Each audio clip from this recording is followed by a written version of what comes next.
बोडगिणीची झाडं होती. ज्या ठिकाणी पाणथळ जागा असते तिथं बोडगिणीची झाडं होती. ती आपल्या लोकपरंपरेने लावलेली होती, जगवलेली होती. पण तथाकथित आधुनिक म्हणणाऱ्या मानवाने बोडगिणीची झाडं सपाट केली, त्या ठिकाणी पाणथळ जागा बुजवली आणि अशा पद्धतीने वेगवेगळ्या ठिकाणी, म्हणजे हीच एक जागा नाही आहे. तर लोकपरंपरेने जपलेलं पर्यावरणाची संवेदनशीलता आपण मात्र कशी नष्ट करत आहोत, ह्याचा विचार करणं ही आता काळाची गरज झालेली आहे. आपण मगासपासून ऐकतोय, आपल्याकडे वेळ कमी आहे. तीनही व्यक्तिमत्वाचा एक समान धागा आहे, मानवी संवेदनशीलता जागृत करणं. मी जसं म्हटलंय की जगण्याची साक्षरता ही त्या संवेदनशीलतेतून जाणारी दिसते आणि ती संवेदनशीलता जागी करण्यासाठीचा आजचा हा आधारवट संवाद सत्र आहे आणि ती प्रत्येकाने जागी करायला हवी. कारण आपल्या या समाजाचं देणं आपण स्वतः लागतो. माझी या खांद्यावर हे ओझं आपल्या देशाचं असायला हवी, प्रत्येकाची भावना असायला हवी, जेणेकरून खारीचा वाटा जो आहे तो आपण उचलू शकतो. तर आता एक समान असा प्रश्न मी या सर्वांना विचारू इच्छिते की हे जे काम, जे खरं तर माहिती आहे की जी लोक कामं करतात त्यांना माहिती आहे की ही कामं करत असताना असंख्य अडचणी येतात, असंख्य समस्यांना सामोरं जावं लागतं. आपण समाजासाठी वावरत असतो, परंतु समाजासाठी वावरत असताना समाजाकडून जसं आपल्याला रिस्पॉन्स हवा असतो, समाजाकडून काही आपल्या अपेक्षा नकळतपणे जे असतात तसं होत नाही आहे.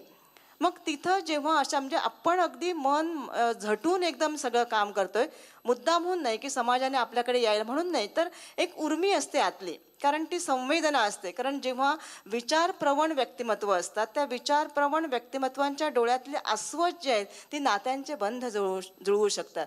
नाहीतर जी अस्व जर बंद झाली तर आपणही दगड होऊ शकतो. मग अशा तऱ्हेने विचार करत असताना कधी कधी मनामध्ये असंही होणार की नाही, आपण एवढं करतोय पण पुढे जात नाही आहोत, हे असंख्य असे पहाड किंवा असंख्य अशा अडचणी आहेत. मग तिथं मला अमुक माणसांची गरज हवी आहे की माझ्या सभोवताली जो समाज आहे त्या समाजाची मला गरज आहे, त्यांनी माझ्या मदतीला धावून यायला हवं, परंतु येत नाही आहेत. मग त्यांच्याकडून ज्या अपेक्षा आहेत किंवा समाजाने काय करायला हवं या बाबतीत, त्यांच्यासारखं काम होऊ शकत नाही आहे, परंतु तरीसुद्धा आपण त्याला काय देऊ शकतो किंवा त्यांच्याकडून आपल्या काय अपेक्षा आहेत. अपेक्षा म्हणजे वेगळ्या अर्थाने अपेक्षा नाही आहे, ते कुठेतरी मनाला वाटत राहतं. कारण हे काही एकट्याचं काम नाही आहे, सहकार्याचे अनेक, एक विचार असतो तो प्रदीप्त होतो आणि स्वतः त्याच्याबरोबर अनेक सहकाऱ्यांचे हात येत असतात आणि मग आपण वाटचाल करत असतो. त्या वाटचालीमध्ये सातत्यपूर्णता हवी आणि दीपस्तंभाचं एक अढळ पद हवं. हे सगळं घेऊन ही माणसं चालत आहेत. मग अशा या पार्श्वभूमीवर तुम्हाला काय अपेक्षा आहे की कशा पद्धतीनं तुमचं काम चालू आहे आणि हे काम चालू असताना सभोवतालचा समाज कशा पद्धतीनं तुमच्याशी जुळला जावा असं तुम्हाला वाटतंय, आपण सांगावं संदीप परबजी. एक साने गुरुजींची खरंच खरा तो एकची धर्म जगाला प्रेम अर्भावे, ह्या प्रार्थनांमध्ये खूप मोठं सार आहे. आम्ही तारीजींच्या गोशाळेला भेट दिलं, प्रसादजी आम्ही एकत्र असतो, कधी कधी भेटतो. एकदा सविता आश्रमला येऊन जाच तुम्ही. आता तिथे 192 निराधार बांधव आहेत. म्हापसा टॅक्सी म्हणजे जे 7-8 वर्ष दारू पिऊन पडलेले होते, देशभरातले आहेत, बांगलादेशचे आहेत, नेपाळचे आहेत. दारू सोडली आहे, प्रेमाने राहतात, गुरं राखतात. जे मेंटल आपण घाबरतो, माझ्याकडे 192 पैकी 90 मेंटल आहेत. वॉचमॅन नाही आहे, कंपाऊंड नाही, गेट नाहीत. इव्हन माझ्या दुसऱ्या मजल्याला गेट पण नाही, ते टेरेसवर नाही, सुसाईड करू शकतात. पण 13 वर्ष, आता 18 जानेवारीला 13 वर्ष पूर्ण होतील, आत्महत्येचा विचार नाही. प्रेम ही मोठी ताकद आहे. खरं आहे. आपण आज आई वडील आपल्या आयुष्यातील 18 वर्ष एका मुलावर खर्च करतात. हा WHO रिपोर्ट आहे. ते वृद्ध झाले की नकोसे होतात. आई वडील उपाशी राहून आपल्या मुलाला मोठं करतात. 2 मुलगे असेल तर वडील वारल्यानंतर 1 महिना आई तुझ्याकडे, 1 महिना बाबा तुझ्याकडे. आज कुठे कल्चर बदललं की माझा मुलगा अमेरिकेला गेला, माझा मुलगा कॅनडा गेला, तिथेच थोडंसं कुटुंब विस्कळीत. हम दो हमारे दोचा विपर्यास्त केला गेला. शासनाची भूमिका अलग होती. आमच्या हमदोमध्ये माझी 2 मुलं आणि मी 2. आईबाबांनी कुठं राहायचं? ते पण काळाची गरज आहे. वृद्धाश्रम वाढू नये ही धोक्याची समस्या आहे. समाजाकडे एकच अपेक्षा आहे की वृद्ध म्हणा, मनोरुग्ण म्हणा, ड्रिंकर म्हणा, हे आपलेच बांधव आहेत, ते रस्त्यावरचे बांधव आपलेच आहेत. त्यांना सांभाळणं ही काळाची गरज आहे. आज आपल्या मुलांना, इवन बऱ्याच शाळांना पण, की शाळेत काय शिक्षण, तुम्ही इंजिनियर व्हा, मोठे व्हा, डॉक्टर व्हा, वकील व्हा, पण माणूस म्हणून चांगले आधी बना. शाळेच्या बाहेर आपण सहज चॉकलेटचे पेपर पाठवतो, पाण्याच्या बॉटल आपण कार्यक्रमात, शाळांमध्ये पण स्टीलचे तांबे ठेवत नाहीत आपण टेबलावर, प्लास्टिकच्या बॉटल ठेवतो. थोडं थोडं आपण विचार करूया की जसं तारीजीने सांगितलं, किती वापर आपण प्लास्टिकचा करतोय. सकाळी उठल्यापासून रात्री झोपेपर्यंत प्लास्टिक प्लास्टिक प्लास्टिक. इवन सलाईनच्या बॉटल पूर्वी काचेच्या ग्लासात दिसायच्या, स्टीलचे इंजेक्शन हे काचेच्या याच्यामध्ये, आज सगळे ते प्लास्टिकमध्ये झाले. म्हणजे कुठेतरी पर्यावरणाचा ऱ्हास, तारीजींनी म्हणा किंवा हे बाई, आपण कुठे चाललोय, छोट्याशा गोष्टी आहेत. आपण आज अन्न हॉटेलमध्ये म्हणा, कार्यक्रमांमध्ये अन्न असंच सहज टाकून दिलं जातं आणि आमच्यासारखे आश्रमवाले वाट बघतायत की कोणी तांदूळ आणून द्या, गहू आणून द्या, साखर आणून द्या. मुलांना शेतकऱ्याच्या त्या शेतीची किंमत समजत नाही, त्याच्या मेहनतीची किंमत समजत नाही. आई वडिलांच्या नकार हा पचवायला शिकवा मुलांना. थोडंसं सकारात्मक दृष्टिकोन त्यांना सांग की इझी, मोबाईल नाही मागितले कशाला आत्महत्या करायची मुलं. आत्महत्या करायची वेळ आहे की हे चांगलं आयुष्य आहे, चांगलं जीवन आहे, ते तुमच्या पुढच्या पिढीला शिकवा. ह्या देशावर, ह्या समाजावर कित्येकांचे, हुतात्म्यांचे, बलिदान दिलेल्यांचे उपकार आहेत, ते आपल्या मुलांना समजू द्यात. आपल्या घरातल्या आईवडिलांची, वृद्ध आईवडिलांची, समाजातल्या वृद्धांची, मनोरुग्णांची, जो रस्त्यावरचा असेल, किडे पडले असेल, ते आम्हाला फोन करा. तुमच्या जमेल तसं योग्यतेने तुम्ही सहकार्य करा. आणि एकदा पंढूरच्या संवेद आश्रमाला किंवा महासरोवर आहे गोव्यात, संवेदना आश्रम आहे, तिथे भेट द्या. तारीजी आहेत, प्रसादजी आहेत, आपण सर्वजण गोवेकर खरंच ग्रेट आहेत, ग्रेट आहेत. मी खरंच सलाम या भूमीला करतो की त्यागी माणसं कुठे आहेत, ते गोव्यात आहेत. आम्ही खूप राज्यामध्ये फिरतो, पण कसलाच मोठे पण नाही गोवेकरांकडे.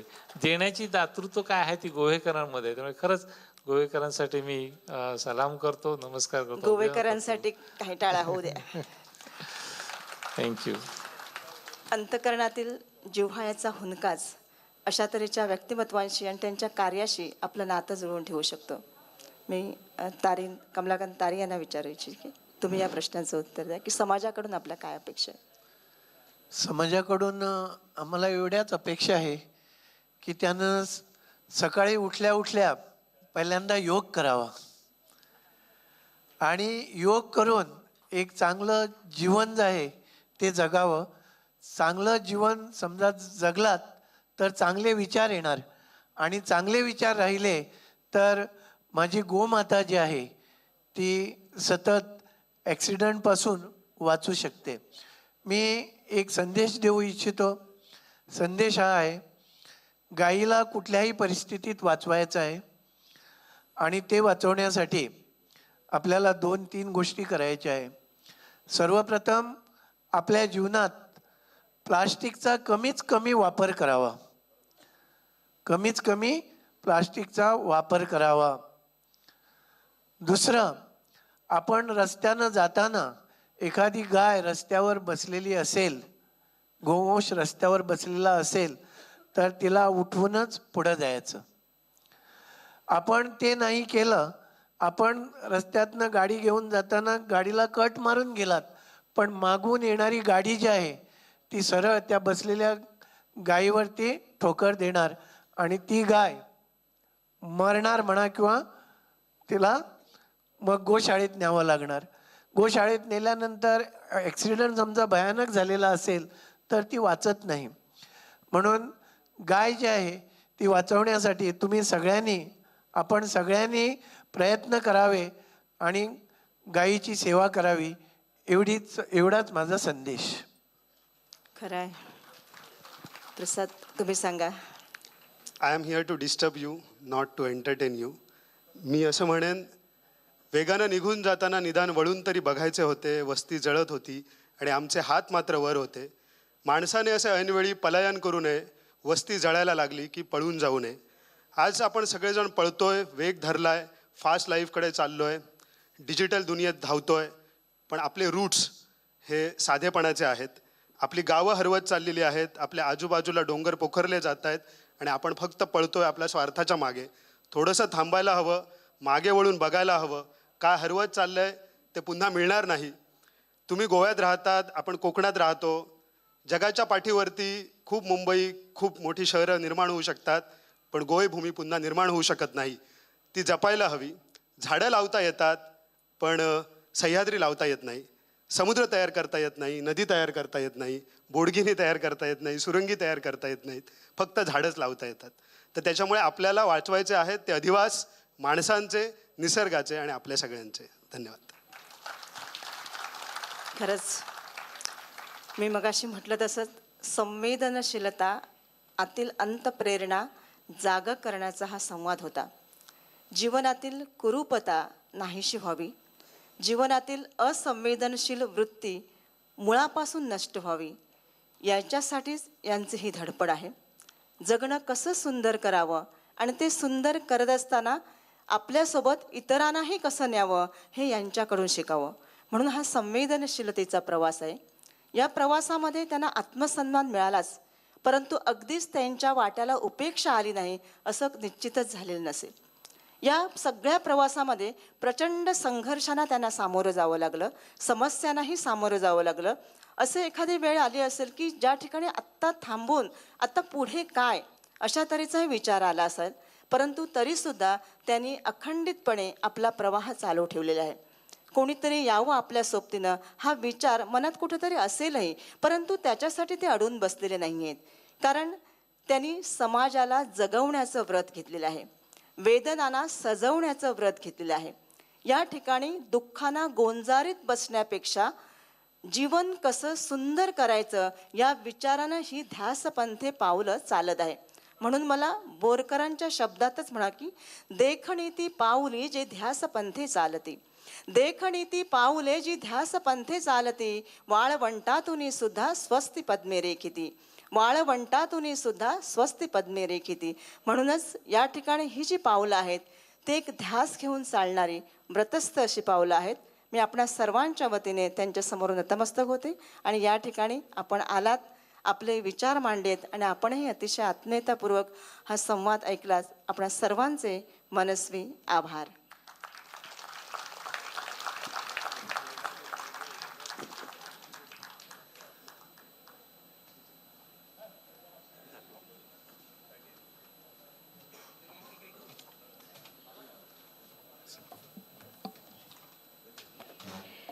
एका वेगळ्या विषयावरच्या एका वेगळ्या विश्वामध्ये ही सर्व मंडळी घेऊन गेली आपल्याला. त्यांना निरोप देण्यापूर्वी दोनही संयोजन संस्थांच्या वतीने त्यांचा आपण इथे सन्मान करतो आहोत आणि हा सन्मान करण्यासाठी मी रघुवीर देसाई आणि विवेक पारसेकर तुम्हाला व्यासपीठावरती निमंत्रित करते. आपण दोनही संयोजन संस्थांच्या वतीने श्री प्रसाद गावडे, श्री कमलाकर पंत तारी आणि श्री संदीप परब, श्री कमलाकांत तारी, श्री संदीप परब आणि श्री प्रसाद गावडे यांना सन्मानित करतो आहोत. रघुवीर देसाई सर, मी तुम्हाला विनंती करते प्रसाद गावडे यांचा सन्मान आपण करावा.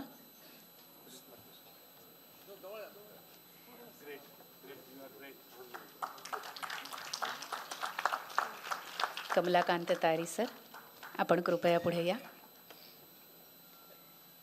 विवेक पारसेकर सर, मी तुम्हाला विनंती करते आपण हा सत्कार करावा. आणि संदीप परब सर, आपला सन्मान रघुवीर देसाई करतील. रघुवीर देसाई सर, तुम्हाला विनंती करते संदीप परब सरांचा सन्मान आपण करावा.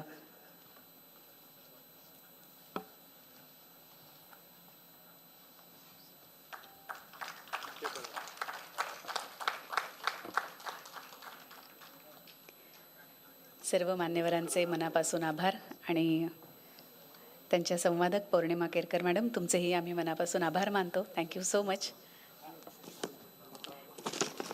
आणि आपण पुढचा क्रीडांगणावरती हा कार्यक्रम लगेचच सुरू करतो आहोत, ज्यामध्ये सहभाग आहे पद्मश्री उदय देशपांडे आणि पद्मश्री ब्रह्मानंद शंखवाळकर यांचा. जागतिक मराठी अकादमीच्या वतीने हे जे संमेलन घेतलं जातं यामध्ये साहित्याबरोबरच